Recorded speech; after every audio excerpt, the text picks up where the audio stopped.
नमस्कार दोस्तों, 2024 के लोकसभा चुनाव के लिए चुनावी बिगुल बज चुका है। तारीखों का ऐलान हो चुका है।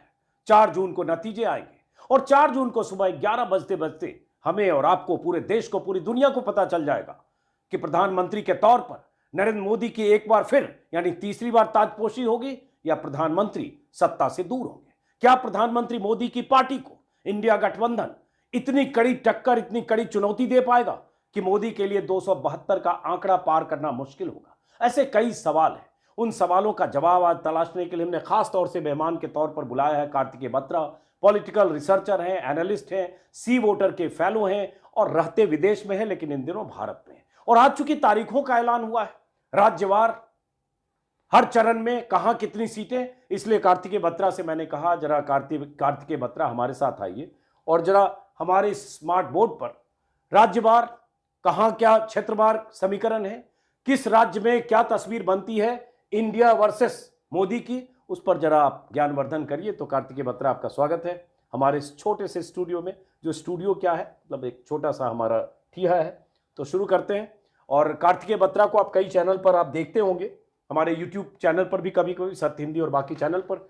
तो कार्तिकेय, मकसद आज हमारा कार्तिकेय के साथ बातचीत करने का यही है कि तमाम तरह के सर्वे आ रहे हैं, ओपिनियन पोल और तमाम तरह के अनुमान कयास के बीच प्रधानमंत्री मोदी का यह नारा कि अब की बार 400 पार, दूसरी तरफ इंडिया गठबंधन के नेताओं के दावे। हालांकि बीच में यह भी हुआ कि 6-8 महीने पहले जो शोर था इंडिया गठबंधन का, उस शोर के बीच नीतीश कुमार पाला बदलकर बीजेपी के साथ चले गए। ममता बनर्जी ने ललकार लगाई कांग्रेस को ही और 42 की 42 सीटों पर अपने उम्मीदवारों का ऐलान कर दिया। इन सब के बीच अब तारीखों का ऐलान। तो कार्तिकेय, हमारे सामने एक भारत का नक्शा है और ये हमारे सामने लोकसभा चुनाव 2019 के आंकड़े हैं। जिस लोकसभा चुनाव में 2019 में बीजेपी ने 303 सीटें जीती थी और ये 303 सीटों का वो आंकड़ा है जो आंकड़ा पार करने का दावा इस बार बीजेपी के नेता, तमाम नेता कह रहे हैं 400 पार का आंकड़ा। और 400 पार के आंकड़े पर बात करें तो 2014 और 19 में बीजेपी 303 तक गई, लेकिन पास्ट में जाएंगे तो राजीव गांधी की सरकार ने 84 में 413 सीटें कुल पाई थी, पंजाब को मिलाकर, बाद में जहां चुनाव हुए। तो उस आंकड़े को पार करने का अगर बीजेपी दावा कर रही, तो पहले यहां आपको क्या तस्वीर दिखती है? भारत में का नक्शा भी है बगल में, फिर हम राज्यवार जरा जाएंगे। पहले तो आपका बहुत बहुत धन्यवाद मुझे यहाँ पे आने का आपने मौका दिया। दूर से जुड़ने का अच्छा है, लेकिन यहाँ पे आके आपसे मिलने का अलग ही मजा है। तो ये ना केवल नक्शा है, इसमें स्केड्यूल भी है आज जो अनाउंस हुआ फेज वाइज। आपका सवाल था 303 से 350 कैसे पहुंचे बीजेपी। देखिए अजीत जी, अगर आप मैप देखें 2019 का, ऐसे कई राज्य थे खासकर कि हिंदी पट्टी में और पश्चिमी भारत में जहां बीजेपी मैक्स आउट कर गई थी।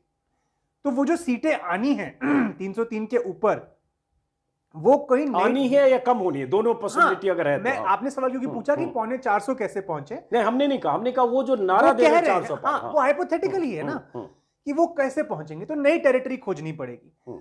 देखिए 2 स्टेट्स ऐसे हैं जहां बीजेपी ने पिछली बार गठबंधन में इलेक्शन लड़ा था, महाराष्ट्र और बिहार। ऐसा लग रहा था 2-3 महीने पहले तक कि इस बार बिहार में वे अकेले लड़ेगी और मतलब छोटे अलायंस के साथ लड़ेगी तो ज्यादा सीटें लड़ेगी। तो लग रहा था कि बिहार से ज्यादा सीटें आ सकती हैं, लेकिन अब जब सीटों का बंटवारा होना शुरू हुआ है तो बीजेपी वहां पे 17 ही लड़ रही है, ऐसा लग रहा है। तो वो आप साइड कर दीजिए। नहीं तो हम राज्यवार चलते हैं, चलिए। नहीं, क्योंकि वो जो हाइपोथेटिकल सवाल आपने से पूछा, बीजेपी, मेरे सवाल के 2 पार्ट है। एक तो जो बीजेपी दावा कर रही है 400 पार, तो दावा तो पार्टियां करती है, उसमें कोई बड़ी बात नहीं। दूसरा, क्या बीजेपी 272 पार करेगी या 272 पर अटकेगी या 272 से नीचे रहेगी जैसा गठबंधन? तो इसके 2 अलग अलग जवाब है। मैं वही पहला अगर हम चले जाए वापस उस मैप पे, तो बिहार से तो स्कोप नहीं कम है। महाराष्ट्र में भी अलायंस पार्टनर्स ठीक ठाक सीटें ले रहे हैं, लेकिन महाराष्ट्र में बीजेपी की सीटें कंटेस्टेड बढ़ेंगी, तो यहां एक स्कोप है। बीजेपी को ज्यादा जो दावा मुझे लग रहा है ओडिशा, ये सीट इसको हम बड़ा, इसको आप बड़ा करेंगे तो ओडिशा में पिछली बार 8 सीटें आई थी, तो बीजेपी इस बार दावा कर रही है कि वहां ज्यादा सीटें लाएगी और अगर अलायंस हो जाता है नवीन बाबू के साथ तो कुछ कंपटीशन ही नहीं रहेगा। सिमिलरली बीजेपी की एक कोशिश रहेगी कि बंगाल में जो पिछली बार 18 सीटें थी वो बढ़ जाएं। फिर उसके बाद जो चंद्रबाबू नायडू जी के साथ अलायंस हुआ है इनका आंध्रा में, क्या वहां से कुछ सीटें आ जाएं। तेलंगाना में क्योंकि बीआरएस नीचे जा रही है, क्या वो स्पेस बीजेपी ले ले। उसके बाद सबसे बड़ा जो चैलेंज है बीजेपी के पास, आंध्रा, तमिलनाडु और केरल। जब तक बीजेपी यहां बड़े इनरोड्स नहीं करती तो वो 450 का जो स्कोप है वो बहुत कम है, क्योंकि पंजाब में आप नहीं बढ़ेंगे, तेलंगाना में आप लिमिटेड बढ़ेंगे, उड़ीसा में आप बढ़ सकते हैं। कोई जरूरी नहीं तेलंगाना में बढ़े, 4 सीटें नहीं, मैं कह रहा हूं अगर बढ़े तो लिमिटेड ही बढ़ेंगे। एग्जैक्टली। बंगाल में बढ़ सकते हैं, उड़ीसा में बढ़ सकते हैं, लेकिन इतना नहीं बढ़ सकते, और महाराष्ट्र में बढ़ सकते हैं, लेकिन इतना नहीं बढ़ सकते कि 303 से 370 पे। लेकिन महाराष्ट्र या बंगाल में आपको बढ़ने का आधार कुछ लगता है? उस पर हम राज्यवार अब आपके सेकंड सवाल का जवाब आ जाता है। आपने कहा 272 में चैलेंज क्या है। देखिए, मैं शुरू से कह रहा हूं ये इलेक्शन 4 राज्य डिसाइड करेंगे, महाराष्ट्र, सॉरी जी, महाराष्ट्र, बिहार, कर्नाटक और पश्चिम बंगाल। और ये बिहार की चुनौती थोड़ी अब कमजोर हुई है इंडिया अलायंस की, लेकिन 2-3 महीने पहले तक मेरे हिसाब से ये 4 मेन राज्य थे। अगर आप कुल करेंगे तो ये तकरीबन 150 सीटें इनके बीच में आती हैं। ये मैं मानूंगा बड़े स्विंग स्टेट्स, और कुछ हद तक क्या नॉर्थ ईस्ट में कांग्रेस डेंट कर पाती है बीजेपी को या नहीं। आज की तारीख में मुझे लगता है कि 272 पार हो जाएगा। अच्छा, आपको लगता है? ऐसा लगता है, ठीक है। लेकिन आज चुनाव का अनाउंसमेंट हुआ है, आज से लेकर अप्रैल तक चीजें बदल भी सकती हैं। वो विपक्ष के विपरीत भी जा सकती हैं और उनके तरफ भी जा सकती हैं, लेकिन आज की तारीख में 272 मुझे बीजेपी का आंकड़ा आता हुआ दिखा। अब जरा राज्यवार आते हैं। जैसे आप कहते हो कि 272 का आंकड़ा आपको दिखता है, हालांकि बीजेपी 400 पार का आंकड़ा बीजेपी के नारे हैं, अब की बार 400 पार। तो जो क्रिटिकल स्टेट है, जहां बीजेपी को चिंता थी, अगर 3-4 महीने पहले कहें तो बहुत ज्यादा चिंता थी, क्योंकि कुछ फेरबदल हो गया, नीतीश कुमार की पलटी मारी हो गई, महाराष्ट्र में भी कुछ महीने पहले जिस तरह से चीजें बदली। लेकिन हम राज्यवार अगर आते हैं तो क्या दिखता है? जैसे बिहार, ये क्रिटिकल स्टेट था बीजेपी के लिए नीतीश कुमार के आने के पहले। हर स्टेट में सर्जरी हुई है, हर 4 में से हर स्टेट में आप देखिए सर्जरी हुई है बीजेपी की तरफ से। इस वजह से मैं आपको कह रहा हूं कि इस समय रुझान बीजेपी की तरफ दिख रहा है। इसके उदाहरण लेते हैं बिहार। आज से 2 महीना पहले जब नीतीश जी, लालू जी और कांग्रेस का गठबंधन था, तो ऐसा लग रहा था कि बिहार में यह गठबंधन बहुत अच्छा करेगा, खासकर अजीत जी। अगर नीतीश जी को इंडिया अलायंस में एक अच्छा पद मिल जाता और एक सेंस जाता बिहार की जनता में कि हमारा व्यक्ति केंद्र में एक बड़ी पोजीशन पे आ सकता है, क्योंकि ये विधानसभा का चुनाव नहीं है, लोकसभा का चुनाव है। लेकिन ना केवल वो नहीं हुआ, नीतीश जी ने पाला बदल लिया। अब नीतीश जी की अपनी स्टैंडिंग इंडिविजुअल बिहार में आज कम है। इसका प्रमाण आपको 2025 के विधानसभा में दिखेगा। लेकिन मोराल जो है ऑपोजिशन का वो कम होता है। और दूसरा, जो आप बिहार को गैल्वनाइज कर सकते थे नीतीश जी को ऊपर रख के एज इंडिया अलायंस, वो अब आप नहीं कर पाएंगे। या नीतीश और आरजेडी के जुड़ने से जो एक बड़ा वोट बैंक दिखता है, जैसे ये अगर देखें 2019 मैं वही कह रहा हूं अजीत जी, ये 21 पे अब है जेडीयू। मुझे डाउट है इस पे, मुझे डाउट है कि जेडीयू का अपना जो कोर वोट है वो अब कितना रह गया है, क्योंकि उसमें एक तो नीतीश जी की अपनी क्रेडिबिलिटी कम हुई है, बीजेपी ने उनके ईबीसी वोट बैंक में काफी सेंधमारी की है, महादलित वोट बैंक है उनके पास और महिला का एक वोट बैंक है, लेकिन आप देखिए बीजेपी ने महिला वोट में भी सेंधमारी की है। तो मुझे नहीं पता, और ये इसका प्रमाण आपको अगले साल जब विधानसभा चुनाव होंगे तब मिलेगा कि जदयू का अपना दम कितना बचा है। नहीं, लेकिन अब बात उस पर आते हैं कि देखिए, एक चीज होती है जब एनालाइज करते हैं, बार बार बीजेपी 303 के नंबर पर हम बात करते हैं, तब जब 303 पर बात करते हैं तो फिर ये आंकड़ा दिखता है कि पिछली बार बीजेपी को 17 सीटें, 17 लड़ी, 17 जीत गई। जेडीयू 16 जीती, 17 लड़ी, 1 हारी, बाकी 6 जो चिराग पासवान और एलजेपी। और लेकिन इसी 17 सीट के साथ बीजेपी टोटलिटी में 303। करेक्ट। एक बार क्या होता है ना, बहुत सारे लोग विश्लेषण करते हैं 39 बोलने लगते हैं, दरअसल 39 नहीं, बिल्कुल 303 में सिर्फ 17 है। करेक्ट। तो अब उस स्थिति में जब ये दोनों साथ आ गए, तब वहां पहले जैसे लग रहा था कि ये जेडीयू और ये दोनों रहेंगे, तीनों रहेंगे ना, कांग्रेस ऑब्वियसली नहीं, ये एलजेपी, माफ करें, एलजेपी ये नीचे का हिस्सा है, कांग्रेस का है, ये कांग्रेस भी रहेगी। तो एक लगता था कि बेटर कंपोजिशन बीजेपी के खिलाफ बन रहा था, ठीक है, ये 3 जुड़कर। अब ये यहां छिटका जेडीयू। तो बिहार में आज क्या तस्वीर दिखती है? और ये बिहार में जो चुनाव है उसका शेड्यूल है, 7 फेज में होगा। मैं वही कह रहा हूं कि मुझे तब भी डाउट था कि ये 21 क्या अब जेडीयू का रहा है या नहीं।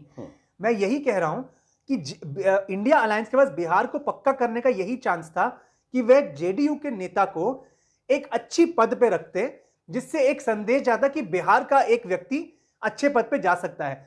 मैं फिर आज को कहूंगा, इस बार लड़ाई आरजेडी आईएनसी अच्छी देगी, लेकिन क्या वह बिहार में लीड ले पाएगी ये मुझे मुश्किल दिख रहा है। लेकिन इसी के उलट अगले साल जब हम विधानसभा की बात करेंगे तब आरजेडी मुझे पोल पोजीशन में दिखेगी, क्योंकि वो अलग है। हाँ, अलग है, क्योंकि अभी प्रॉब्लम सर्टिफिकेट क्या है अजीत जी, इंडिया अलायंस ना एक नेशनल फॉर्मेशन का कॉन्फिडेंस नहीं दे पा रहा है।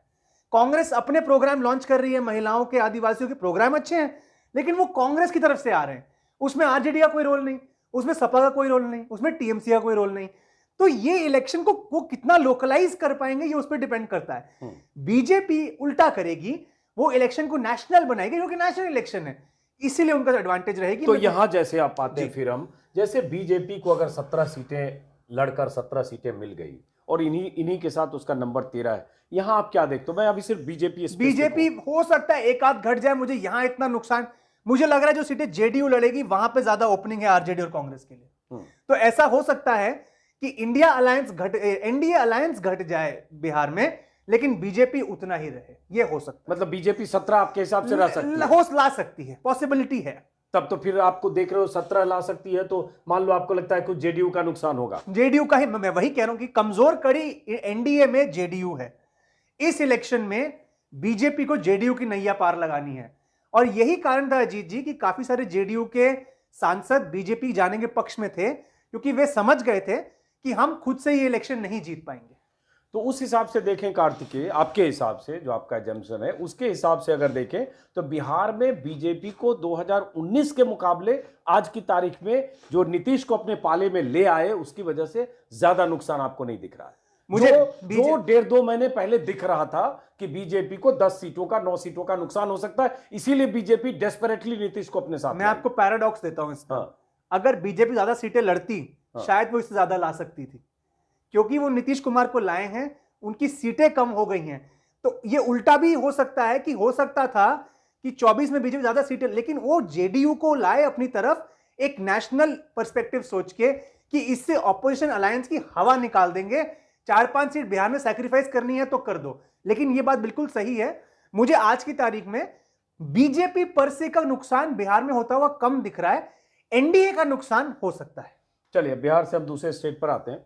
अब है पश्चिम बंगाल, क्योंकि पश्चिम बंगाल की बहुत बात होती है, और अगर देखें कि कोई एक अपोजिशन लीडर फाइटर की तरह मोदी के सामने चैलेंजर की तरह है तो ममता बनर्जी है। विधानसभा चुनाव भी हमने देखा जो पश्चिम बंगाल में हुआ, प्रधानमंत्री मोदी वो दीदी और तमाम तरह के नारे, और वहां भी सरकार बनाने के दावे मोदी और अमित शाह कर रहे थे, पूरी ताकत झोंकी गई 6 साल तक वहां। लेकिन उसके बाद ममता बनर्जी ने अपना ही रिकॉर्ड तोड़ दिया पिछले चुनाव का, और 200 पार करके 210 पार कर गई जी। अब इस बार, और लेकिन लोकसभा चुनाव का देखें तो सामने है कि बीजेपी ने वहां 18 सीटें गेन किया, ये बहुत बड़ा 40% वोट, 40%, और ये वोट शेयर इनका असेंबली में भी रहा। ममता जी का वोट शेयर भले सीट 77 मिला, लेकिन वोट शेयर ममता जी का वोट शेयर में 48 चला गया एक्चुअली। ये हुआ असेंबली में, ये फर्क आया। तो अब यहां अगर बंगाल में देखें तो बंगाल में पहले लग रहा था कि इंडिया गठबंधन है, 2 सीटें हो सकता है, 4 सीटें कांग्रेस के लिए छोड़े, कांग्रेस लेफ्ट ये सब कुछ हो। मंच पर बेंगलुरु मुंबई में सब लेफ्ट और कांग्रेस और ममता बनर्जी सब दिखी, लेकिन ऐसी स्थिति अभी फिलहाल टिल नाउ नहीं दिख रही है। ममता बनर्जी ने 42 के 42 अनाउंस कर दिए। अधीर रंजन वर्सेस ममता बनर्जी भी, अधीर रंजन की सीट पर भी इरफान पठान के भाई को जाकर चुनाव लड़ा दिया। तो अब क्या दिखता है बंगाल में आपको इसमें? एक अगर हम 2 पर्सपेक्टिव है, बीजेपी के पॉइंट ऑफ व्यू से और इंडिया गठबंधन, मतलब बिल्कुल पहले इंडिया की बात करते हैं। उसमें एक बहुत बढ़िया स्ट्रेटेजी थी और एक शायद कहीं थोड़ा मिस हो गया। लेफ्ट को इंक्लूड ना करना अच्छी स्ट्रेटेजी थी। उसका कारण यह था, बीजेपी का सारा वोट एंटी ममता वो वाला वोट है जो लेफ्ट को जाता था पारंपरिक तौर पे। अगर टीएमसी लेफ्ट को भी ले आती तो वो वोट जो लेफ्ट लेने वाला था वो भी बीजेपी को चला जाता। तो लेफ्ट को एक ट्रायंगुलर कॉन्टेस्ट में बनाए रखना एक अच्छी स्ट्रेटेजी थी मेरे हिसाब से। लेकिन कांग्रेस को दूर रखना शायद बैकफायर कर सकता है, खासकर मुस्लिम डोमिनेटेड मालदा मुर्शिदाबाद के इलाकों में, जहां पे आपने कहा अधीर रंजन जी जैसे हैं। उन एरियाज में अगर मुस्लिम वोट का बंटवारा थोड़ा सा भी हो जाता है, हालांकि चांसेस कम है, लेकिन अगर थोड़ा सा भी हो जाता है तो ऐसे में स्थिति तृणमूल के लिए खराब हो सकती है। इसमें एक और पहलू है अजीत जी, अगर आप कांग्रेस की भारत जोड़ो यात्रा का मैप देखें तो उन्होंने नॉर्थ बंगाल में ठीक ठाक समय बिताया। नॉर्थ बंगाल बीजेपी का बहुत स्ट्रॉन्ग एरिया है आज की तारीख में। तो क्या एक ऐसी टैसिट अंडरस्टैंडिंग हो सकती है जहां कांग्रेस कैंडिडेट दे, लेकिन वो कैंडिडेट दें जो बीजेपी का वोट काटे? ये मेरे अभी जब कैंडिडेट लिस्ट आएगी तब क्लियर होगा। तो इंडिया अलायंस की तरफ से ये है। बीजेपी की अब बात करते हैं। देखिए, बीजेपी मुझे 2021 के विधानसभा के बाद पिघलती हुई दिखी बंगाल में। ऐसा लगा ये पार्टी अब नहीं रहेगी ज्यादा पावरफुल, लोग छोड़ के जा रहे थे, मिनिस्टर्स क्विट कर रहे थे, और जो मुकुल राय टाइप के लोग छोड़कर वो वापस चले गए। बाबुल सुप्रियो जो इतने पुराने से बीजेपी वो चले गए, आसनसोल में जिसने बीजेपी का खाता खोला जब 2 सीट थी तब। करेक्ट। ऐसा लग रहा था ये बीजेपी ये वन टाइम वंडर था, अब वापस हो जाए, लेकिन ऐसा नहीं। बीजेपी के पास जो संसाधन है, जो उनकी मोटिवेशन है, जो उनकी मशीनरी है, वो लगी रही। आज की तारीख में बीजेपी टक्कर दे रही है तृणमूल को, और ये इस समय प्रिडिक्ट करना मुश्किल है कि कौन आगे रहेगा, लेकिन बिल्कुल ये नहीं कहा जा सकता कि तृणमूल के लिए ये केक वॉक है या वॉक ओवर है बीजेपी के ऊपर। अच्छा, हमारा जो सर्वे आखिरी कह रहा था, आपका सर्वे मतलब सी वोटर 22-19-1, मतलब आप कह रहे हो 22 किसको? तृणमूल, मतलब बेसिकली स्टेटस को हाँ। और ये इसको आप ये 19 कह रहे थे और ये 1 कह रहे थे। तो ये लास्ट बीजेपी की 1 सीट बढ़ा रहे हो मतलब हाँ, और हालांकि और कुछ और कांग्रेस को 1 सीट कम कर रहे हो। हालांकि कुछ सर्वेज ऐसे हैं अजीत जी जो उल्टा भी कह रहे हैं कि भाजपा 25, तृणमूल 17, वो देखना पड़ेगा। लेकिन कहने नहीं तो अभी हम कंक्लूजन, सर्वे तो देखो बीजेपी के इन्फ्लुएंस में होता है, होते हैं, काफी होते हैं, क्योंकि सत्ता के केंद्र में है, एक हवा बन। भाई जब 77 सीटें बीजेपी को मिली विधानसभा में, तो बहुत सारे सर्वे, बड़े बड़े चैनल के सर्वे, एबीपी न्यूज और ये सब रिपोर्टर सब 150 पार कर रहे थे बीजेपी को। चलिए, मैं एक परसेप्शन ऐसा बन गया था बीजेपी की सरकार हवा बन गई थी, हवा बन गई। मैं कंक्लूजन इतना दूंगा, बहुत टफ फाइट है, और फाइट में ये है, लेकिन बीजेपी का ऑर्गेनाइजेशन शायद अभी उतना जबरदस्त नहीं है कि जितना तृणमूल है, लेकिन क्योंकि नेशनल चुनाव है तो एज बीजेपी को कई जगहों पे इस वजह से मिल जाता है कि उनका एक प्राइम मिनिस्टरियल फेस है। वही बात है, अगर इंडिया गठबंधन फ्रक्टिफाई हो जाता और एक नेशनल प्लेटफॉर्म बन जाता जहां लगता कि तृणमूल की बड़ी नेत्री इंडिया अलायंस, जो कि एक नेशनल अलायंस है, उसमें एक बड़ा रोल निभा रही है, चाहे वो कोई भी रोल हो, तो वो वोट फिर नेशनल तरीके से पड़ता। अभी फिर यही है कि रीजनल पार्टी वर्सेस बीजेपी, लेकिन क्या ये रीजनल पार्टी आगे जाके सरकार बना पाएगी? ये नेशनल स्टेट पे हमें क्या मिलेगा इससे? ये यहां पे साइकोलॉजिकल एज बीजेपी को है, लेकिन तृणमूल बहुत ही, एक जैसा कि आपने कहा, लड़ाकू, जुझारू, कुछ मायने में तो मैं कहूंगा मोर देन रिक्वायर्ड लड़ाकू। आप समझ रहे हैं किस तरह की बात कर रहा हूं? जो ये संदेश खली वगैरह में ऐसे एलिमेंट्स भी हैं उस पार्टी में। यही एक रीजन है कि बीजेपी का जो उभार हुआ, कि जो वर्कर था तृणमूल, जो लेफ्ट का, वो बीजेपी की तरफ आया, तो वो लड़ाई टफ देंगे, लेकिन यहां पे मामला बहुत अच्छा होने वाला है, कड़ा मामला होने वाला है। किसके लिए एज मैं तृणमूल को दूंगा अभी। ओके, तो बंगाल में भी ऐसे 7, लेकिन ये बीजेपी का ऐसा सफाया हो जाएगा ये मुझे होता हुआ नहीं दिख रहा। 7 दौर में बंगाल में भी चुनाव है, 19 अप्रैल से आखिरी 1 जून। तो आप, अगर हम स्टेट वाइज आ रहे हैं, आप बिहार में भी आप बीजेपी को नुकसान जैसा बहुत नहीं देख रहे हो अभी नहीं, लेकिन एनडीए को देख रहे हैं। हाँ, मैं अभी बीजेपी को कम कर रहा हूं क्योंकि हम 303 पर बात कर रहे हैं, हम 340-35 एनडीए के नंबर पर बात कर रहे हैं। तो आप बिहार में बहुत ज्यादा नुकसान नहीं देख रहे, 1-2 जैसा अभी नहीं देख रहे बीजेपी को, और यहां भी आप बीजेपी को कोई बहुत ज्यादा नुकसान नहीं देख, थोड़ा बहुत हो सकता है, बट इतना मेजर नहीं कि 18 से 3 पे आ जाएगा, ये कहना मुश्किल है। अब आते हैं महाराष्ट्र। चूंकि महाराष्ट्र भी एक अहम स्टेट है, और महाराष्ट्र में बहुत उथल पुथल भी बीते सालों में हुआ है, खासतौर से जिस ढंग से सरकार गिराई गई उद्धव ठाकरे की, जिस ढंग से एकनाथ शिंदे की सरकार बनी, उसके बाद अजीत पवार की पार्टनरशिप हुई, जिसको मोदी भ्रष्ट कहते रहे, वही अजीत पवार को जिस ढंग से सत्ता में साझेदार बनाए, देवेंद्र फडणवीस जो अपना मुख्यमंत्री था उनको डिप्टी सीएम बनाया, तो ये सब बहुत कुछ हुआ।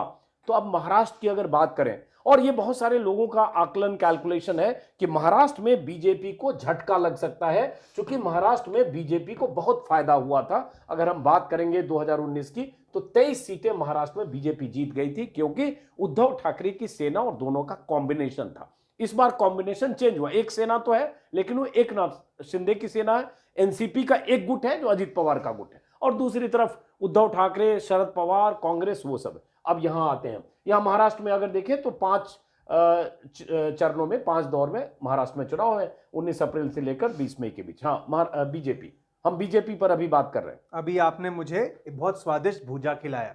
हाँ, महाराष्ट्र की राजनीति एक बहुत बड़ा भूजा बन चुका है इस समय, जहां कहना बहुत मुश्किल है कि क्या होने वाला है, कौन किसके साथ है, क्या वोट किधर ट्रांसफर होगा।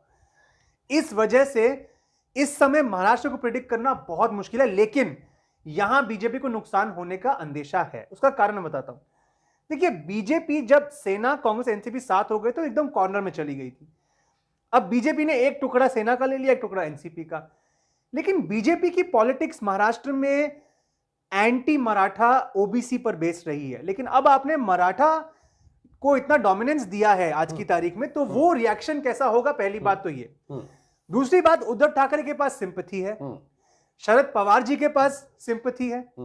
तीसरी बात, कांग्रेस का कहीं ना कहीं विदर्भ में एक कमबैक सॉर्ट ऑफ होता हुआ दिख रहा है। तो अगर हम केवल एक विधानसभा के पर्सपेक्टिव से बात कर रहे होते, जो कि इस साल होना है वो भी, तो एडवांटेज महाविकास आघाड़ी। फिर वही बात है, क्योंकि नेशनल इलेक्शन है, बीजेपी का advantage is prime minister Modi का फेस। अगर इंडिया अलायंस एक फॉर्मेशन दे पाता कि हम ये प्रोग्राम है ये, तो यहां पर सिचुएशन काफी खराब हो सकती थी बीजेपी के लिए, लेकिन उन्होंने अपने लॉसेस को कट किया है। अब सबसे बड़ा सवाल है जी यहां होगा कैंडिडेट सिलेक्शन और कौन किसको अपने वोट ट्रांसफर करा पाता है। उदाहरण के तौर पे, क्या उद्धव सेना कांग्रेस को वोट ट्रांसफर करा पाएगी अपना? क्या अजीत पवार अपना वोट बीजेपी को ट्रांसफर करा पाएंगे एंड वाइस वर्सा? ये कहना बहुत मुश्किल है। जो सेना में जो टूट हुई है एकनाथ शिंदे वर्सेस उद्धव, उसका भी अगर देखें तो पहला टेस्ट होगा लोकसभा चुनाव। बिल्कुल, कोई इलेक्शन नहीं हुआ। आप देखिए, चौंकने वाली बात है, अभी तक बीएमसी का चुनाव नहीं हुआ। बिल्कुल ड्यू है, दो साल हो गए मेरे ख्याल से, ड्यू है, 2 साल हो गए। और जो बायपोल हुए, जब तक एमवीए था बायपोल में वो जीत रहा था, तो अलायंस वर्क कर रहा था। लेकिन आज की तारीख में एमवीए भी कमजोर है और जो एनडीए का अलायंस है उसमें कॉन्ट्रडिक्शंस बहुत है।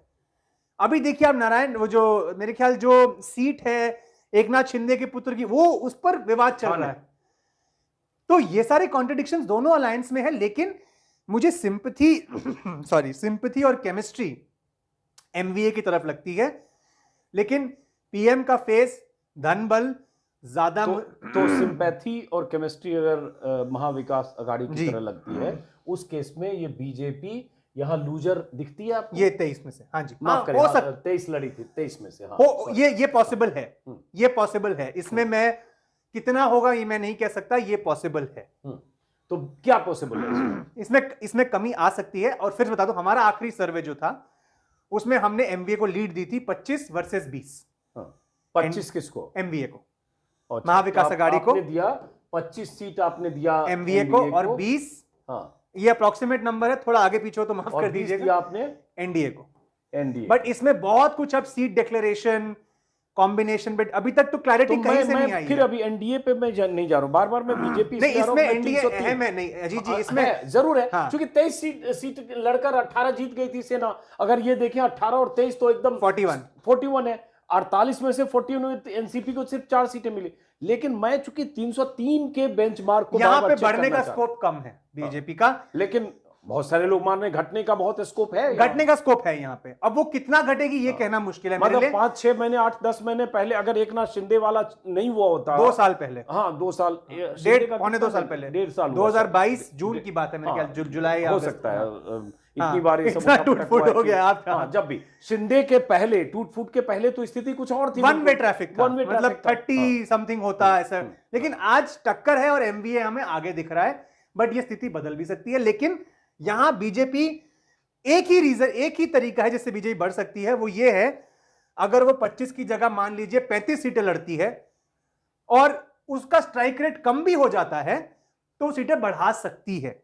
बट क्या जो अलायंस पार्टनर हैं, जिसमें शिंदे जी हैं, पवार जी हैं, क्या वो इनको 35 सीट देकर 13 में मानेंगे? ये मुश्किल लगता है मुझे। और एमवीए में अभी एक और गरारी फंसी हुई है प्रकाश अंबेडकर की, बहुत अहम ये हो सकता है, क्योंकि वो एससी वोट लेकर आते हैं। तो बड़े सारे कंफ्यूजन है अजीत जी इसमें कहना, लेकिन बीजेपी का ये परफॉर्मेंस रिपीट करना 25 में 23 ये मुश्किल लगता है। हाँ 35 में 23-24 हो सकता है। हाँ लेकिन 35 होगा तो एग्जैक्टली क्या 13 सीट में वो दो बड़े पार्टनर मानेंगे? यही मैं कह रहा हूं कि इस वजह से इतने सारे वेरिएबल्स हैं तो कुछ कहना मुश्किल है, लेकिन ये कहना इस समय सेफ रहेगा यहां बीजेपी के गिरने का लेकिन स्कोप ये भी तो है ना कि अगर 35 भी, अब मान लो हाइपोथेटिकल बात करो, बीजेपी भी अगर 23 सीटें जीती, 25 लड़के और 27% वोट बीजेपी को आया, तो सेना का जो एक हिंदुत्व वाला था, बाल ठाकरे और बीजेपी की केमिस्ट्री थी 95 से इतने सालों का, उसकी वजह से वोट ट्रांसफर एक दूसरे को हुआ, इनको भी फायदा हुआ, इनको भी फायदा हुआ। अकेले बीजेपी लड़के आप करो अगर 35 भी लड़ जाए तो उसका कोई ऐसा अभी सैंपल नहीं है जिसके आधार पे माने बीजेपी बढ़ जाए, नहीं है, क्योंकि ये बीजेपी प्लस सेना हमेशा देखा गया 95 ऑनवर्ड्स। ये आप बिल्कुल सही कह रहे हैं, लेकिन बीजेपी ने कुछ समय से कंसोलिडेशन किया है महाराष्ट्र में, इसमें भी है, तो इस समय ये कह पाना बहुत मुश्किल है जी किसका कितना कोर वोट है, सबसे मेन बात ये है। बट हाँ यहाँ पे और ये पहली बार उस तरह से टेस्ट हो रहा है ना, कोई डेटा रेफरेंस पॉइंट नहीं है हमारे पास। उसके बाद आते हैं कर्नाटक। अब कर्नाटक, चूंकि सबकी नजर कर्नाटक पर भी है, और कर्नाटक पर इसलिए भी है क्योंकि कर्नाटक में जो अभी लोक विधानसभा चुनाव हुआ वो बहुत मोदी के लिए सरप्राइज था। बजरंग बली का इस्तेमाल, प्रधानमंत्री मोदी की पूरी ताकत, तनातन रैलियां, और एक तरह से बजरंग बली को ही प्रतीक बना दिया। बजरंग दल पर सवाल था, बजरंग दल की गतिविधियों पर बैन करने जैसी कुछ बात आई, खबर आई, हो हल्ला हुआ, और उसके बाद बजरंग बली से जोड़ दिया मोदी जी ने। लेकिन कर्नाटक की जनता ने बड़ा झटका दिया बीजेपी को। अब इसलिए, और कर्नाटक अगर लोकसभा चुनाव की बात करें 2019 तो आंकड़े सामने हैं जो बीजेपी के लिए कर्नाटक एकदम कंप्लीट कहें तो 27 में से 25 सीटें कर्नाटक बीजेपी जीत गई 51% वोट शेयर के साथ।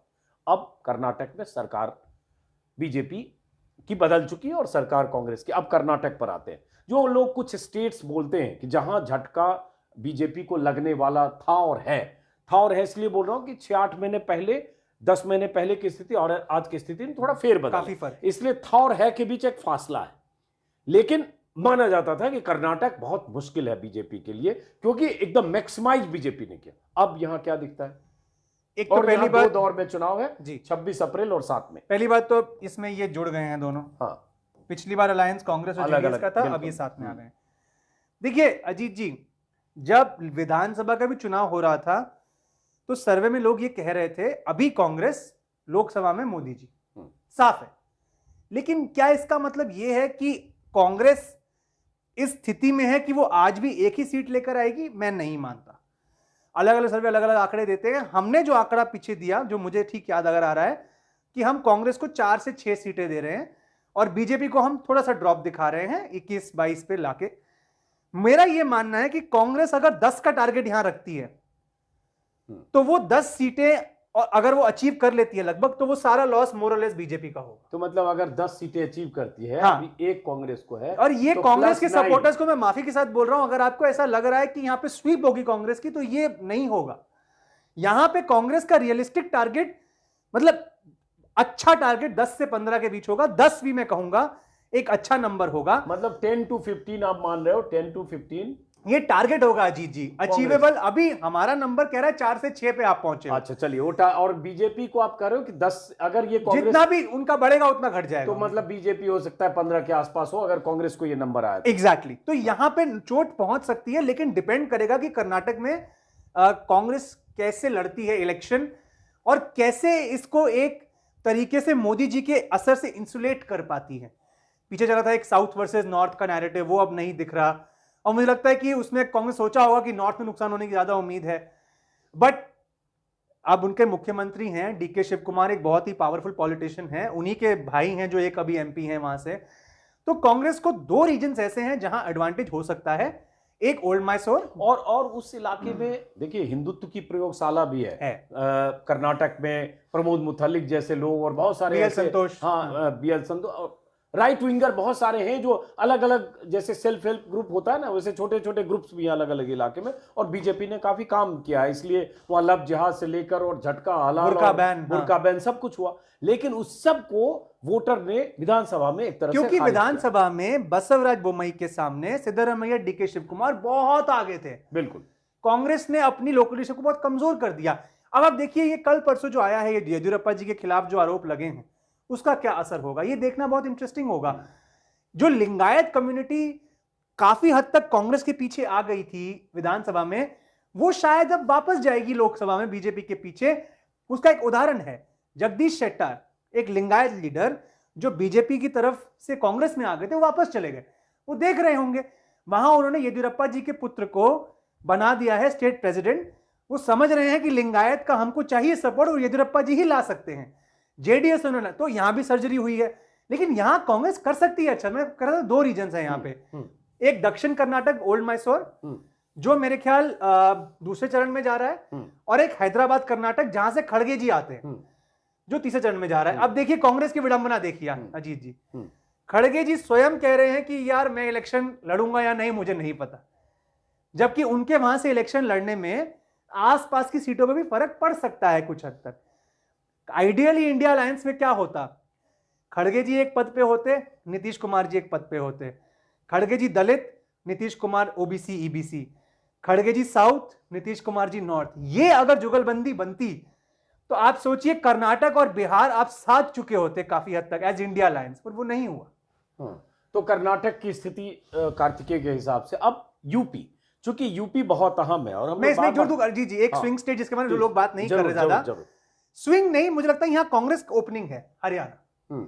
मुझे लगता है 10 चूंकि बीजेपी 10 में 10 इस बार कांग्रेस में, जो कि जाटों का एक तबका नाराज है भाजपा से, और वहां पे हुड्डा जी के लीडरशिप में दोनों भूपेंद्र जी और दीपेंद्र जी, उनके लीडरशिप में कांग्रेस वहां पे एक्टिव रही है। तो विधानसभा में तो वो अच्छा करेंगे ही, हालांकि यहां पर भी देखिए सर्जरी हुई है। भाई ये अगर उनको चिंता नहीं होती तो वो नहीं करते। नहीं होता, एक दिन पहले खट्टर की तारीफ कर रहे हैं मोदी और अगले दिन और उनको अब एमपी का कैंडिडेट बना के भेज दिया, एमपी बना। लेकिन मुझे लगता है कांग्रेस की वहां 2 से 3 सीटों में ओपनिंग हो सकती है। तो वो एक और स्टेट है, वो नजर में रखिएगा बस। अब हम यूपी की बात अभी कर्नाटक में ऐसे, माफ करें, हरियाणा में 10 की 10 बीजेपी है। तो हरियाणा का जिक्र किया। अब चूंकि हम लोग शुरू से ये मुहावरा होता है कि देश की सत्ता, दिल्ली की सत्ता का रास्ता यूपी होकर जाता है, चूंकि सबसे अधिक सीटें हैं, 80 सीटें अभी है विभाजन के बाद, उसके पहले 85 थी शायद, उत्तराखंड और दोनों साथ था। तो अब यूपी में अगर बात करें 2014 और 2019 बीजेपी को जबरदस्त कामयाबी मिली। 14 में तो 73 सीटें एनडीए जीता, 71 बीजेपी, 2 अपना दल अनुप्रिया पटेल की पार्टी। लेकिन अगले चुनाव में 2019 में जब इतना यूफोरिया था, पुलवामा, सर्जिकल स्ट्राइक, सब कुछ, उसके बाद भी बीजेपी 62 प्लस 2 उसकी सहयोगी। क्यों? क्योंकि बीएसपी और सपा दोनों साथ मिलकर लड़े। 10 बीएसपी, 5 सपा, और अमेठी कांग्रेस हार गई, एक रायबरेली बची। तो अब इस बार यूपी की क्या तस्वीर दिखती है? यूपी सबसे बड़ा सूबा है, 7 चरणों में यूपी में चुनाव है। जैसे बिहार में 7 चरणों में, वैसे यूपी में चुनाव है। अब यूपी देखिए वही है, डाइवर्जेंस है विधानसभा और लोकसभा में। यही समाजवादी पार्टी का गठबंधन जो 22 में 35-36% वोट लाया था, इस बार इतना वोट लाना इनके लिए बहुत कठिन, क्योंकि नेशनल इलेक्शन है। यूपी में भाजपा के पास अजीत जी एक मुख्यमंत्री भी हैं जो काफी ताकतवर है, प्रधानमंत्री की अपनी सीट है, राम मंदिर है, कास्ट कॉम्बिनेशन है, आप जो कहिए बीजेपी के लिए यूपी मतलब एक बहुत ही अनुकूल माहौल है उनके लिए, मतलब पॉजिटिव माहौल और है। अगर चैलेंज था आरएलडी, ये सब गठबंधन, आरएलडी भी चली गई, उसको भी थोड़ा रफू कर दिया आरएलडी को। अब बचते हैं कौन? सपा और कांग्रेस। देखिए कांग्रेस का आधार ये 6% है और बहुत स्कैटर्ड है, उसमें से मैक्सिमम ये आ रहा होगा आपका रायबरेली से। कांग्रेस ने अभी तक अमेठी रायबरेली कैंडिडेट भी डिक्लेयर नहीं किए हैं। तो बचती है सपा, सपा को ही इसको लीड करना है।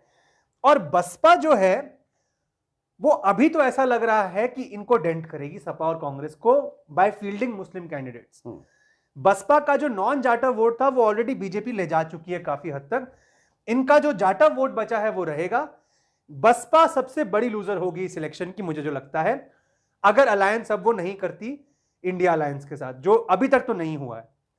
लेकिन वो कई सीटों में अपने कैंडिडेट्स के जरिए सपा और कांग्रेस की गेम खराब कर सकती है, खासकर वेस्टर्न यूपी जैसे इलाकों में। मुझे यूपी बीजेपी के लिए काफी पॉजिटिव लगता है आज की तारीख में। मुझे यहां पे चैलेंज अगर दिखता भी है, सपा और कांग्रेस अगर बीजेपी को 65 पर भी रोक पाए तो बहुत बड़ी अचीवमेंट होगी। लेकिन ये बताओ, ये इसका आधार क्या है कि अगर विधानसभा चुनाव में समाजवादी पार्टी ने अच्छा परफॉर्म किया तो फिर आप उसको वैसी स्थिति में 19 जैसी स्थिति में क्यों देख रहे हो आप? छोटी छोटी जातियां, जैसे राजभर थे, चले गए, उस अभी जयंत चले गए। तो उस समय क्या था कि अखिलेश जी ने एक बहुत रेनबो कोalition बनाया था। अखिलेश जी चेहरा थे और स्विंग वोटर जो था वो इतना वन साइडेड नहीं था। वो ठीक है, अखिलेश जी भी मुख्यमंत्री बन सकते हैं, योगी जी भी बन सकते हैं, चांस है। आज की तारीख में स्विंग वोटर कहां जाएगा? वो जो स्विंग वोटर ये देख रहा है कि मुझे प्रधानमंत्री किसको देखना है, अब अखिलेश जी प्रधानमंत्री बनेंगे नहीं। कांग्रेस की तरफ से कोई क्लैरिटी नहीं है। इंडिया अलायंस, वही जो मैं कह रहा हूं, वो प्लेटफॉर्म नहीं बन पाया जहां आप देखते हैं कि हाँ जी, एक खड़गे जी हैं, नीतीश जी हैं, उनके साथ अखिलेश जी हैं, तेजस्वी जी हैं, ममता जी हैं, वो हो नहीं पाया। तो वो स्विंग वोटर कहीं ना कहीं बीजेपी की तरफ जाता हुआ दिख रहा है। और जो पीएम का फेस है, फिर से वही बात है कि वो बहुत अहम हो जाता है। और कास्ट कॉम्बिनेशन जैसे विधानसभा में काम करते हैं माइक्रो लेवल पे, लोकसभा में बीजेपी नेशनल मुद्दा बनाकर कहीं ना कहीं उसको न्यूट्रलाइज करने में सक्सेसफुल रहती है। तो मुझे यहां फिर से, और इनफैक्ट ये नहीं कि वो कास्ट पॉलिटिक्स नहीं करती, वो अपनी कास्ट पॉलिटिक्स करती है, लेकिन कोशिश करती है कि ऑपोजिशन की कास्ट पॉलिटिक्स को डाइल्यूट कर दे नेशनल मुद्दे लाकर सामने। तो भारतीय, लाभार्थी, हिंदू, ये मैक्रो आइडेंटिटीज हैं। आप माइक्रो आइडेंटिटीज को डाइल्यूट करने के लिए मैक्रो आइडेंटिटीज ले आते हैं। इनफैक्ट यादव वोट में भी स्प्लिट होने के चांसेस है, कुछ लोग तो ये कहते हैं लोकसभा में। नहीं, वो तो चलो देखो, माहौल तो अल्टीमेटली बीजेपी का ऐसे भी बनता है, और यूपी में हर तरह के सर्वे में ये बनाया भी जाता है। और लेकिन अजीत जी यूपी में है। हाँ, नहीं वो चलिए, वो हो सकता है, आपकी बात सही भी हो, लेकिन एक कॉम्बिनेशन वही जो जिस कॉम्बिनेशन ने वर्क किया था, अगर हम बात करें 2000 वर्क किया, मतलब फिर भी डिजायर्ड रिजल्ट नहीं आया, लेकिन 2019 की बात करेंगे जब बीएसपी और सपा साथ आई तो 10 सीट बीएसपी जीती। इस बार भी पहले से, अभी अगर देखें पिछले हफ्ते के पहले तक 8-10 दिन तक बहुत सरगर्मी हुई कि मायावती हो सकता है गठबंधन के साथ आ जाए, और इस तरह के कयास जिसमें आधी हकीकत आधा फसाना होता है, अफवाह भी होता है। लेकिन उसके बाद मायावती ने खंडन कर दिया, तो एक बात क्लियर हो गई कि मायावती अब नहीं आ रही। उस सिचुएशन में मायावती, ऐसा लग, आप भी वही करें, स्पॉइलर हो सकती है कैंडिडेट्स के थ्रू, अपने कैंडिडेट्स के थ्रू, जैसे उनकी लिस्ट आ रही है उसमें बहुत स्पेसिफिक मुस्लिम कैंडिडेट। एग्जैक्टली वही बात है कि जो सपा जो का इसका जो वोट बैंक के कोर एमवाई हाँ। है ना, एमवाई के बियॉन्ड कैसे जाए सपा, सबसे बड़ा चैलेंज उसका यही है। 20% आप मान लीजिए मुस्लिम और 10% अभी, तो ये 30% बनता है। इसके बियॉन्ड आप कैसे जाएं? और जो है उसमें बसपा सेंध मारने को तैयार है। कांग्रेस का जो वोट था थोड़ा बहुत, जो अपर कास्ट और मुस्लिम, वो इतना ही रहेगा शायद 5-6%। तो आप वो 35-36 से ऊपर कैसे जाएंगे जब नॉन यादव ओबीसी और नॉन जाटव दलित में बीजेपी ने इतनी पैठ अपनी बनाई हुई है। हाँ, ये है कि आपको कुछ एक तबका जाटों का उस इलाके से आ सकता है जो ये गन्ना बेल्ट है ऊपर नॉर्थ वेस्ट, जहां पे जयंत चौधरी के स्विच से लोग इतना खुश ना हो। देखिए जाटों में भी अलग अलग रीजन हाँ, जो ट्रेडिशनली जिनको लगता होगा कि हम बीजेपी के खिलाफ ही तो लड़ वो रहे खुश, थे, हाँ, और अब जैन चले गए तो हम बीजेपी के साथ हाँ, जाएं या ना जाएं, या कैसे जाएं वाला सवाल। तो उसमें भी दो तरह के जाट हैं, मतलब ज्योग्राफिकली। एक जिसको लग रहा है कि जैन जी ने सही किया कि चलो बीजेपी के साथ चलते हैं, और एक ने कहा कि नहीं, ये हमारी लड़ाई बीजेपी के साथ है, हम जैन जी के साथ नहीं जाएंगे। तो वो वाला वोट क्या गठबंधन ला पाता है? बहुत सारे इफ्स एंड बट्स हैं, लेकिन एडवांटेज बीजेपी को है। नहीं, वो एडवांटेज किस हद तक है? अगर मैं आपको वही कह रहा हूं कि ये 62 ये अगर अलायंस अगर इनको 65 पे भी रोक पाएगा तो एक अच्छी परफॉर्मेंस होगी। अच्छा, मतलब बीजेपी को आप यूपी में 2019 की स्थिति में देखते हो थोड़ी बेहतर ही हो सकती है, थोड़ी बेहतर हो सकती है। तो ये ओवरऑल इनका आकलन है, और इसलिए मैं बहुत ज्यादा इसमें हस्तक्षेप नहीं कर रहा हूं, इनकी राय है। अब इसीलिए मैंने यूपी को स्विंग स्टेट नहीं माना था। हाँ। शुरुआत में ही मैंने आपको कहा था जो 4 स्विंग स्टेट थे, हाँ। मैंने यूपी में को उसमें नहीं माना, क्योंकि यूपी हमारे हिसाब 4 से स्विंग स्टेट हो गए आपके हिसाब से, वही जिनका जिक्र किया, महाराष्ट्र, बंगाल, बिहार, बंगाल, कर्नाटक, महाराष्ट्र और कर्नाटक जी, ये 4 स्विंग स्टेट है, और बड़े स्टेट्स है ये, मतलब हाँ बड़े स्टेट है, और यही बहुत कुछ दिशा तय करने 150 तकरीबन सीटें हैं। हाँ।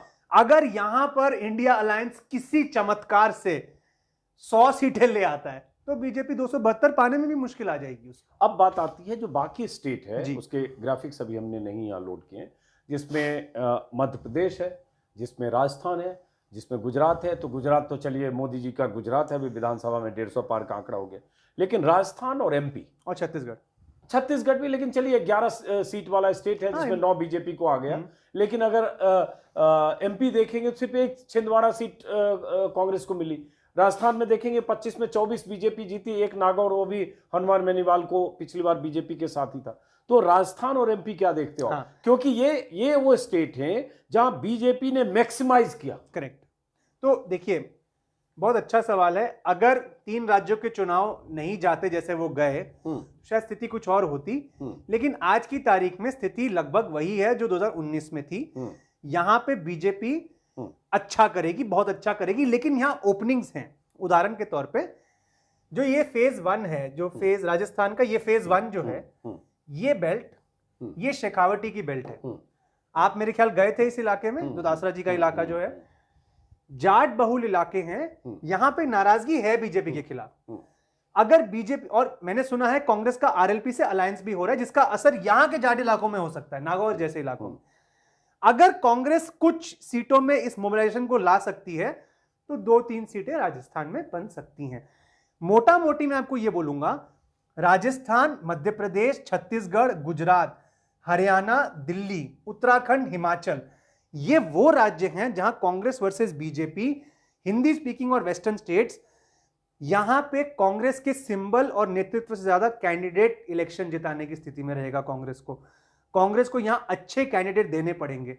अब आप उदाहरण देखिए, छत्तीसगढ़ में आपने उतार दिया भूपेश बघेल जी को और टीएस सिंहदेव को, लेकिन राजस्थान में गहलोत जी ने अपने पुत्र को उतार दिया। ये चॉइसेस करनी थी आपको, इंस्पायर्ड डिसीजंस। 2014 में बीजेपी ने किया, अभी विधानसभा चुनाव में 7 एमपी, मंत्री, महासचिव सबको उतार दिया। आप 2014 में पंजाब देखिए अजीत जी, पंजाब में एक सीट पर, हाई प्रोफाइल सीट पर सोनिया गांधी जी ने अमरिंदर सिंह को उतारा, अरुण जेटली हार गए। सही बात। तो ऐसे डिसीजंस लेने पड़ेंगे, लेकिन कांग्रेस का हाईकमांड भी इतना स्ट्रांग नहीं है और लोकल लीडर्स में शायद एक रिलक्टेंस है कि ये कुछ होना तो है नहीं, शायद ऐसा दूर से लगता है, मैं नहीं जानता, तो हम क्यों लड़े?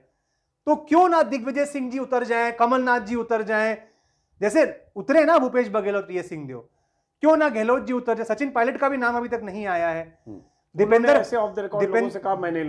हुड्डा उतरेंगे या नहीं पता नहीं। अरविंदर सिंह लवली जी कह रहे हैं दिल्ली में, यार हम लोग तो बस सपोर्ट करेंगे, हम कैंपेन करेंगे। ऐसे बात नहीं बनेगी। देखिए, सिंबल होता है, लीडर होता है और कैंडिडेट होता है। नॉर्थ में कांग्रेस का सिंबल और लीडर कमजोर माना जा रहा है, इस वजह से कैंडिडेट को हैवी लिफ्टिंग करनी है। तो ये गेम यहां बन सकती है। मैं राजस्थान में अभी भी एक ओपनिंग मानता हूं, छत्तीसगढ़ में 2-3 सीटों की ओपनिंग मानता हूं, मध्य प्रदेश में एक छिंदवाड़ा को अगर आप छोड़ दें, कांग्रेस ने इस बेल्ट में अच्छा किया था, कांतिलाल भूरिया की बेल्ट में, रतलाम धार के ट्राइबल इलाकों में, और भिंड मुरैना में थोड़ा बहुत अच्छा किया था। तो यहां कैंडिडेट्स अगर आप अच्छे दें तो 1-2, देखिए इन सीटों में कांग्रेस को इन स्टेट्स में वैसे भी ऐसा नहीं 17% स्ट्राइक रेट चाहिए इनको, यहां 25 में 5, 28 में 4, ये इतना भी कर लें तो बीजेपी को जो 272 का बैरियर है वो क्रॉस करने में टफ हो सकता है। अब दिल्ली बहुत इंपॉर्टेंट है, क्योंकि दिल्ली में वैसे कहें तो सीट सिर्फ 7 है दिल्ली में, लेकिन 7 की 7 बीजेपी के पास है। और दिल्ली में बीजेपी को रोकने के लिए, या दिल्ली में बीजेपी के सामने अलायंस हो रहा है आम आदमी पार्टी और कांग्रेस का, 4-3 का जो भी उनका एडजस्टमेंट है। दिल्ली में क्या लगता है आपको? एट मोस्ट अलायंस के पास ओपनिंग 2 से 3 सीटों में है, चांदनी चौक, नई दिल्ली और नॉर्थ ईस्ट या ईस्ट दिल्ली में से कोई एक सीट है। अगर अलायंस यहां 5-2 भी कर लेता है, बीजेपी से 2 सीटें छीन लेता है, तो अच्छी परफॉर्मेंस होगी। क्योंकि अजीत जी, जो 7 सीटें हैं दिल्ली की, उनमें से west Delhi, north west Delhi और साउथ दिल्ली, ये बीजेपी बहुत बड़े मार्जिन से जीती थी। तो यहां पे क्लेम करना इन सीट्स को बहुत मुश्किल होगा अलायंस के लिए। लेकिन चांदनी चौक और नई दिल्ली की सीट के मार्जिन कम थे, चांदनी चौक के तो हजारों में थे। ये एक सीट गई है कांग्रेस को, एक आम आदमी पार्टी को। यहां ओपनिंग है। ईस्ट और नॉर्थ ईस्ट दिल्ली में मुस्लिम वोटर्स भी हैं और जो माइग्रेंट्स हैं बिहार यूपी के, वो वाला वोटर भी है। मतलब अच्छा खासा मिक्स है। मनोज तिवारी भी इनमें से एक सीट से आते हैं। यहां पर बीजेपी स्ट्रांग है, लेकिन इनमें से इन सीट्स में चैलेंज हो सकता है। तो मुझे लगता है कि हालांकि 7 की 7 सीट पे अगर पिछली बार आप कांग्रेस आम आदमी पार्टी का वोट मिलाएंगे तब भी बीजेपी आगे थी, लेकिन सबसे टोटल नंबर में अगर सबसे कमजोर विकेट पे इन दोनों सीटों में थी, उससे थोड़ी सी स्ट्रांग इनमें और बहुत स्ट्रांग इन तीनों में। तो मुझे लगता है अगर आप ये 4 मिला दें, इनमें से 3 सीटों में फाइट हो सकती है, और अगर अलायंस 2 निकाल लेता है तो ये एक अच्छी परफॉर्मेंस होगी। तो ओवरऑल आपके हिसाब से अब दो बातों में लोगों की दिलचस्पी होगी, दो एनालिसिस। क्या बीजेपी 272 का आंकड़ा पार करती साफ दिख रही है? 400 का तो उनका दावा है, 350 और जो भी उनका दावा, क्या 272 से पहले भी बीजेपी को रोकने की गुंजाइश दिखती है? अगर स्विंग स्टेट्स में हाँ, अलायंस अच्छा करता है, हाँ, मतलब जो 160 सीटें हैं अगर वो आधी आधी भी बट जाती हैं तो ये हो सकता है, लेकिन ये एक बहुत बड़ा कंडीशनल स्टेटमेंट है। एज ऑफ नाउ अगर इलेक्शन आज होगा तब शायद बीजेपी पार कर जाएगी 272, लेकिन अगर उन 4 स्टेट्स में अच्छा कैंपेन, अच्छी शेयरिंग, और अब देखिए एक चीज और हुई है ना जी, इलेक्शन को 10 दिन आगे बढ़ा दिया गया। एक मत यह है कि मोदी जी को समय मिलेगा और कैंपेन करने के लिए, लेकिन एक उल्टा मत भी है ना, विपक्ष को तो 10 दिन एक्स्ट्रा मिल जाते हैं। तो अब राहुल गांधी जी की यात्रा अगर खत्म होती है अब कल परसों में और वो एक्टिव कैंपेनिंग में शुरू हो जाते हैं, तो क्या इससे माहौल बंदी की जा सकती है और उन एरियाज पे फोकस किया जाए जहां पे सही में सीट लाने के चांस हैं। आपको गाजियाबाद की सीट मिले, आप कुछ भी करिए वो नहीं जीत सकते, एक उदाहरण दे रहा हूं मैं। लेकिन हां, क्या मैं उत्तराखंड में एक गढ़वाल की सीट निकाल सकता हूं या हरिद्वार की सीट निकाल सकता हूं? वहां अगर चांस है तो वहां अच्छा कैंडिडेट, बढ़िया कैंपेन लड़ा जाए। तो मेरा यह मानना है नॉर्थ और वेस्ट में कांग्रेस बीजेपी में या विपक्ष बीजेपी में सर्जिकल स्ट्राइक्स करनी होंगी कि उस एरिया में अच्छा कैंडिडेट, लोकल मुद्दे, बढ़िया मैनेजमेंट करके सीटें निकालो। कुछ राज्य ऐसे हैं जहां विपक्ष होलसेल सीटें लाएगा, तेलंगाना अच्छी लाएगा, केरल अच्छी लाएगा, तमिलनाडु अच्छी लाएगा, पंजाब अच्छी लाएगा, बंगाल ला सकता है। कांग्रेस के नॉर्थ ईस्ट में चांसेस बेटर हो सकते हैं जो मणिपुर में हुआ उसके बाद, लेकिन आज की तारीख में बीजेपी स्ट्रांग दिखती है। अगर स्विंग, मैं नॉर्थ ईस्ट को भी एक स्विंग एरिया मानता हूं बाय द वे, असम को छोड़ के 11 सीटें मैं मानता हूं वहां पे कांग्रेस थोड़ा बहुत कर सकती है आगे पीछे। अगर ऐसा होता है तो मुश्किल हो सकता है, लेकिन आज की तारीख में बीजेपी कंफर्टेबल है 272 के ऊपर। चलिए बहरहाल, तो ये आकलन अनुमान अपना कार्तिकेय ने, और जैसा कि कार्तिकेय ने बताया सी वोटर के फेलो भी हैं, सी वोटर यशवंत देशमुख की कंपनी है जो सर्वे करती है। तो हमने ऐसे ही चूंकि आए तो हमने कहा चलो आज तारीखों का ऐलान हुआ तो थोड़ी बातचीत कर ली जाए। वैसे कई बार इतिहास गवाह है कि सर्वे कई बार गलत साबित हुए हैं, और बहुत गलत हुए हैं। 2004 में भी हुए हैं, 2007 में भी हुए हैं, 2012 में भी हुआ, बहुत बार सर्वे गलत हुए हैं, और अभी हाल में भी हुए हैं। सर्वे गलत होते हैं कई बार। अगर हमारा सर्वे गलत होगा तो हम कुछ सीख के ही निकलेंगे इससे, तो हमें कोई प्रॉब्लम नहीं सर्वे गलत होने से। चलिए बहरहाल, तो फिलहाल बहुत बहुत शुक्रिया कार्तिकेय आने के लिए, और कार्तिकों को अपने बिहारी स्टाइल में आज हमने भूजा खिलाया। भूजा पता नहीं है, भूजा को कुछ झालमुड़ी कर रहे थे, झालमुड़ी कर रहे थे। बिहार में हम लोग झालमुड़ी नहीं बोलते।